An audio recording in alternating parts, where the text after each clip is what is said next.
রাজধানী পল্লবীতে পুলিশ হেফাজতে নির্যাতনে জনি হত্যা মামলায় এসআই জাহিদুর রহমান ও পলাতক এএসআই কামরুজ্জামানের যাবজ্জীবন কারাদণ্ড বহাল রেখেছেন হাইকোর্ট।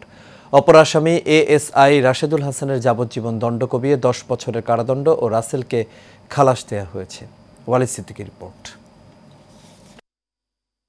হাইকোর্টের বিচারপতি এস.এম. কুদ্দুস-জামান ও বিচারপতি এ.কে.এম. রবিউল হাসানের সমন্বয়ে গঠিত বেঞ্চ পুলিশ হেফাজতে জনি হত্যার রায় ঘোষণা করেন। রায়ে এসআই জাহিদুর রহমান ও পলাতক এএসআই কামরুজ্জামানের যাবজ্জীবন কারাদণ্ড বহাল রেখেছেন হাইকোর্ট। অপর আসামি এএসআই রাশেদুল হাসানের যাবজ্জীবন দণ্ড কমিয়ে 10 বছরের কারাদণ্ড ও রাসেলকে খালাস দেয়া হয়েছে। দীর্ঘ সময় পর হলেও বিচার নিশ্চিত হওয়ায় সন্তোষ জানিয়েছেন জনির আইনজীবী। এইটা হেফাজতে নির্যাতন এবং মৃত্যু আইন 2013 সালের প্রথম মামলা, যেটায় সাজা হয়েছে এবং যেটায় আমরা বলবো যে বিচার অন্তত পাইছে। তবে উচ্চ আদালতের রায়ে অসন্তোষ প্রকাশ করেছেন জনির পরিবার। আর আমাদের জীবনটা শেষ, আমাদের জীবন অর্ধেক হয়ে গেছে।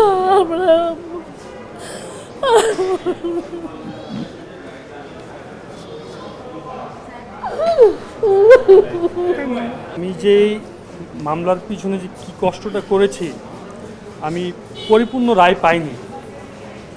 আমাদেরকে 6 থেকে 7 জন পুলিশ সদস্যরা মেরেছিল। সেখান থেকে পুলিশ সদস্যর নাম কার কিভাবে বলতে হবে আমি কোনো কিছু জানতাম না। আমি পরে তদন্তের মধ্যে ছবি দেখে যাদেরকে চিনেছিলাম সেভাবে আমি বলেছি। একজন পাবলিক মারলে তাকে চেনা যায়। পুলিশ সদস্যদের নাম না জানার কারণে এখান থেকে 8-10 জন পুলিশ সদস্য বেঁচে গিয়েছে। 2014 সালে পুলিশের সোর্স সুমনের ফোনে 2 ভাই ইশতিয়াক হোসেন জনি ও ইমতিয়াজকে ধরে নিয়ে থানায় নির্যাতন করা হয়। এ সময় জনির মৃত্যু হয়। আমরা অনেক ভয়ে আছি, পুলিশের বিরুদ্ধে আমরা লড়াই করে যাচ্ছি। Walid Siddiqui, Asian television, Dhaka.